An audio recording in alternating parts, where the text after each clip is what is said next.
Welcome back to Turning Hard Times to Good Times. I'm your host, Jay Taylor, and I'm really pleased to tell you that I have Peter Tallman with me once again. For those of you who aren't familiar with Peter, he is the president and CEO, and he's the director of Klondike Gold Corp. He's a very experienced exploration geologist. He's had a great deal of success, having made 3 discoveries, one in gold, and one in antimony, and one in zinc, I believe. But right now, he's extremely focused on Klondike Gold's huge 55-kilometer-long land package that hosts the lode source of millions of ounces of placer gold that's been mined in the Great Placer Gold Rush in the Yukon, and starting in the late 1800s. And in the past, some people have speculated that most of the hard rock-hosted gold had been eroded away into the surrounding streams and creeks. And so until Peter Tallman and his team at Klondike came on the scene, there had never been a serious, systematic, scientific approach to exploring and developing what is now understood to be a very deep orogenic deposit that may perhaps host, as I'm just speculating here, may perhaps host as many millions of ounces yet still in the ground as has been mined. Only God knows, and Peter Tallman and his team are going to try to find out as much of that as they can. In addition to covering this story in my newsletter, Klondike Gold, this is personally one of my top holdings among junior mining companies, and so I'm really pleased to have Peter with me. Thanks for joining me again, Peter. It's always a pleasure, Jay. And it is a pleasure, and I know that you've been working very hard for 3 years, I believe it is, 3+ years on this project. 4. 4, actually. Time flies. Time flies, but you've made a great deal of progress. I should start before we get into the discussion. Klondike Gold trades in Toronto under the symbol KG. You can buy it down here in the States, as I have, under the symbol KDKGF. I have 107.9 million, call it 108 million shares outstanding. Correct me if I'm wrong about that, Peter. I think you may have a private placement that might take it up a bit, but that's the latest number I have. That would give it a market cap of about $23 million in U.S. money. Does that sound about right? That's right, yeah. And if we add any more, it won't be anyway. Yes, that's yeah. It won't be. Yes, it won't. Yeah, it won't be too bad. And especially, I think if the optimist side of me is right in what I'm thinking that you will discover up there, but only time will tell, of course. And I know that you do a very good, honest, hard work and endeavor to not to overstate things. I've seen you operate in you're not. Let's say you're not. You are a scientist first and foremost, and not an empty-headed promotional fellow. So that I appreciate about you, Peter. A couple of years ago, as you began exploring the Klondike project, you discovered that there is some disseminated gold outside of the distinct high-grade vein structures. From a project perspective, of course, that certainly seemed like good news to those of us who follow this industry, because if you only have narrow high-grade veins, sometimes they're not as economic as if you have some values outside of those veins. However, in a dull gold market like we've been in, important as dissemination might be to project economics, it doesn't really seem to get the market very excited. Now I understand that you believe that you may have been able to pinpoint the control factors that may allow you to target the structures that host high-grade gold. Can you talk about that a bit? Well, and it's only taken 4 years. Yes.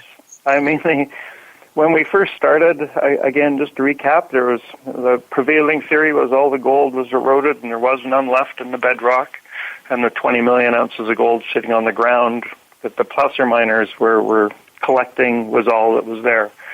And when we took a different view at the beginning and tried, the Klondike is known for high-grade nuggets and veins, and nobody had been able to find any of them in the bedrock ever. And so we went, maybe we should look for something different, and we got onto this disseminated gold idea, so broad widths of low-grade, relatively, call it a gram, and that's what our number one zone, the Lone Star zone, is a gram over 100 meters. That's a drill hole that's wide open. We have a kilometer of that, and that's really easy to generate and document ounces. So we've been doing a resource, building a resource there for the last couple of years. And we did other exploration and particularly it's a science that you were referring to over the last 2 years, but in particular last year's work showed that there's a different fault system, a younger orogenic event or a younger fault event that seems to be the event that actually introduced the gold into the Klondike in the first place, and absolutely nobody has ever seen or even contemplated that previously. Mm-hmm. And that seems to be the control of it. And we also noticed over the work that we did this winter that we have encountered high-grade veins around the property, and they're always adjacent or on one of these new faults. And so, and particularly where they intersect the old faults that we identified 3 or 4 years ago. And so we've done a lot of modeling, a lot of structural modeling, and gone back and re-looked at our data and recognized the idea that, geez, we have a bunch of high-grade veins sitting at or near surface within the envelope that we have been exploring, both at Lone Star, Nugget, and the El Dorado Fault. Mm-hmm. And so we think we have an opportunity to go and hit high-grade veins. Mm-hmm. And I guess another leg on that is that we've looked at both the Kamenak, the coffee deposit that Kamenak has, which has, a lot of it is very similar to our geology and mineralization. And we've also been looking at Pogo over the winter. And Pogo is in Alaska, just over the Yukon border.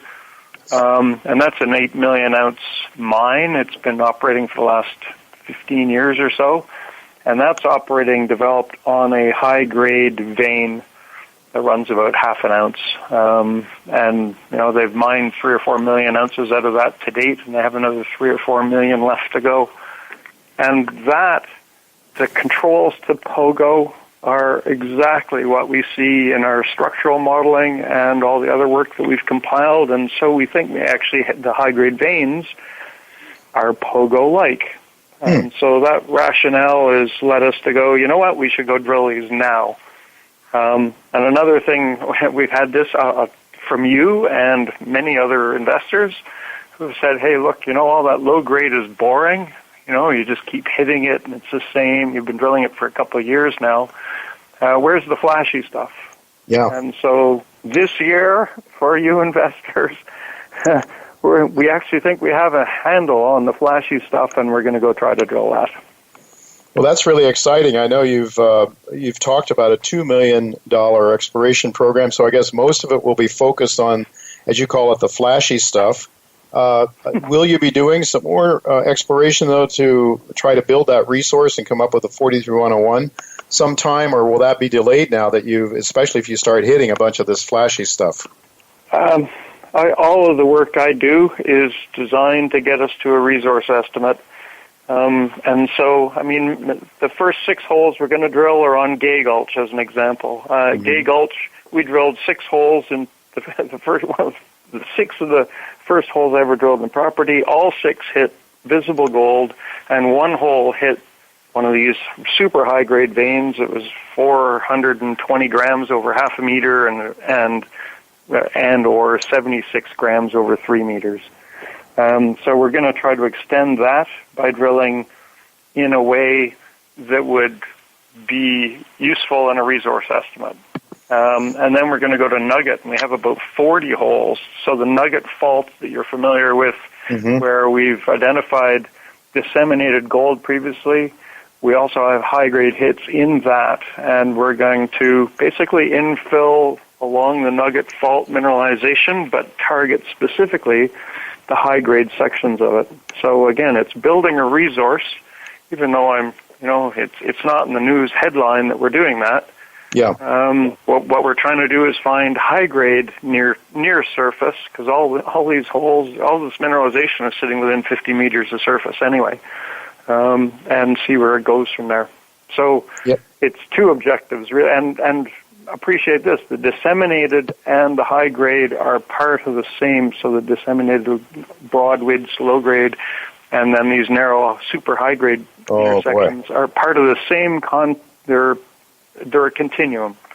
Oh, that's important. And in places they overlap, and that's also where we're going to go drill. So I'm super excited about this year, and I think our investors will be finally, because everyone has always wanted to go and drill the high grade stuff, and now I think we have an opportunity to hit a bunch of holes, and yeah. Anyway, we'll see.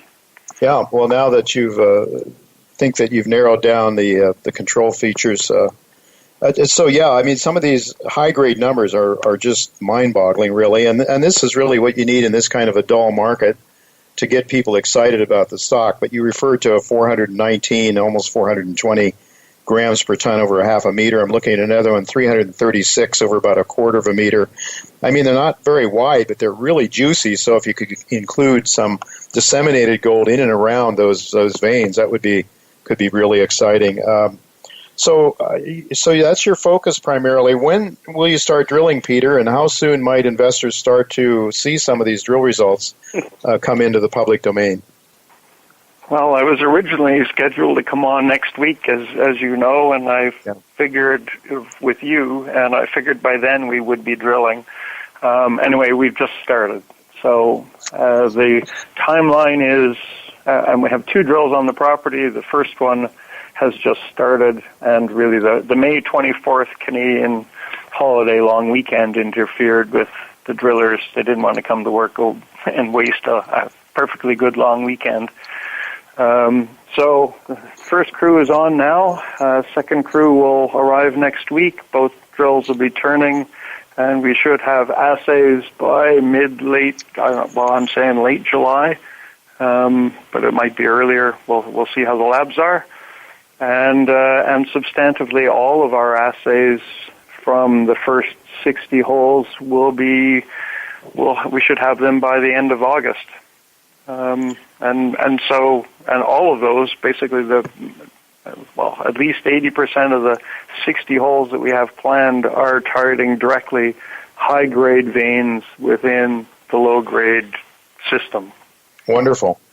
Well, Peter, I really look forward to following this story, and if you want to feed me some information, even though you're not on the show next week, if you have anything to tell us, send it along to me, and I'll make sure that my listeners hear about it in the opening segment of my show next week. So, I'll make can I make the point of visible gold? All the gold here is visible gold, but reporting it doesn't really help. That doesn't mean there's necessarily lots of gold there. It just means that's right in the system. So absolutely. Well, we will always make sure that caveat is clear to people so that they understand that just because you see a speck of gold doesn't mean you have anything like an economic deposit. So, Peter, thank you so much. Anything else you'd like to add before we conclude today's discussion? No, it's going to be an exciting season. I'm really looking forward to it, and I look forward to coming back on later and telling everybody how well we did this summer. Well, I'm really looking forward to that, too. I, of course, have a vested interest in that. So thanks so much for being with us, Peter, and we'll look to do it again soon.